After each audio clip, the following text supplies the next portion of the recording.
Urubite? Hapana, unborongedza rongedza.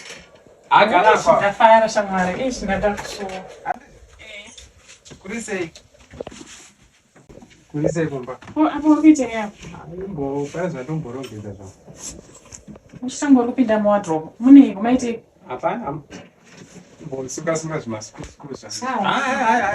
Gara hangu pasi, gara pasi. Gara hangu pasi. Haisi ana muchembere umba. Alright, so urisei? Alright. Panapo. Ha? Panapo pari boy. Pari bo. Hey, waje. Ndinenzara sha. Ndakusuwa. Atiriko. Aye. Kutaura uku. Naoma.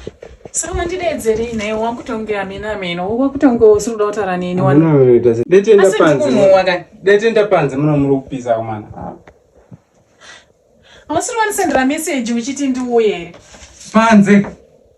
Sewa upinda muno.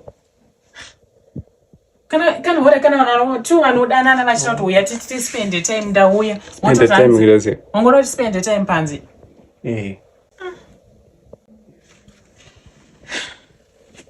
Saka ndita sei ndodzokera hangu.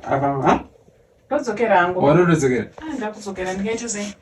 Aure tozolana. Nondidzoti wasvika sei? Utori serious na iwe? Anotoda kudzokera. Saka ndine